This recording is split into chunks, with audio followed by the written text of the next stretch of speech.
talk some more about this. Dr. Ben Neuman is an American virologist from the University of Reading here in the UK.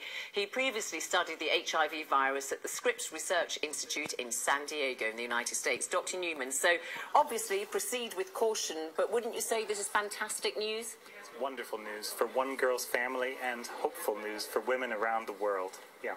And what do you see as the relevance in this case? The fact that this child was a newborn, is that the key here?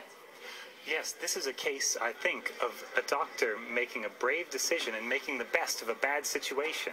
It was a newborn who had already had the virus transmitted, and this very early, very strong therapy seems to have, in this case, done the trick. And so, sorry, I was going to say, it's not only the early intervention, but also the fact that she received very aggressive treatment. Absolutely. These are sort of treatments that would be normally reserved for adults. Infants are treated, but it's a milder form. They usually only get one drug in an injection, and this was 3. And Ben, what does this mean for older children and even adults, perhaps, with the HIV virus and the fight to try to find a cure? Unfortunately, this isn't a cure that will work on people with an established infection. This only worked because the doctors were able to get to the virus before it was able to establish itself in the little girl's body. So, I mean, but could it be used as a springboard in some way that people will be looking at this case? I mean, what will virologists and researchers be looking at? Well, anything that reduces the number of transmissions is actually beneficial in fighting the epidemic, and that's the real battle here. And I think this is wonderful news there. What kind of tests would you say need to be conducted, and what kind of monitoring will this girl have to be subjected to? She's now about 2.5, I understand, in order just to see, you know, what her case actually tells us.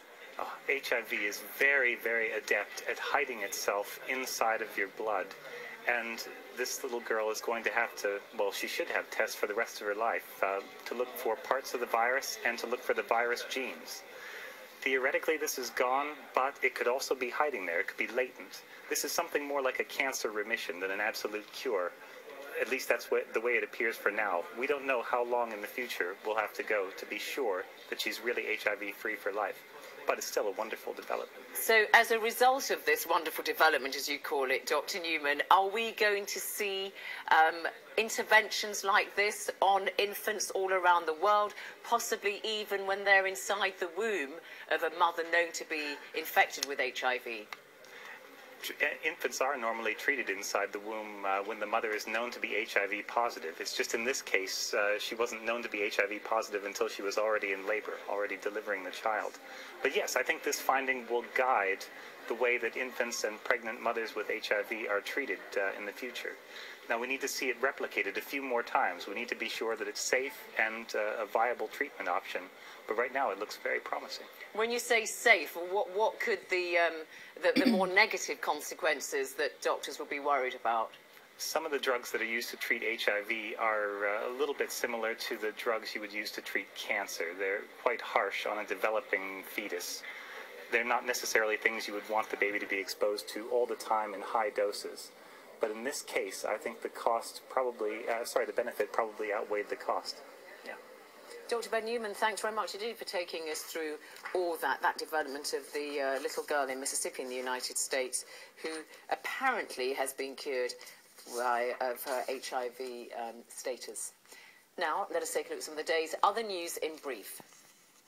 And Iraqi officials say at least 40 Syrians and 7 Iraqis have been killed by gunmen in the Iraqi province of Anbar. The Syrian victims were government soldiers and employees who were being escorted back to the Syrian border.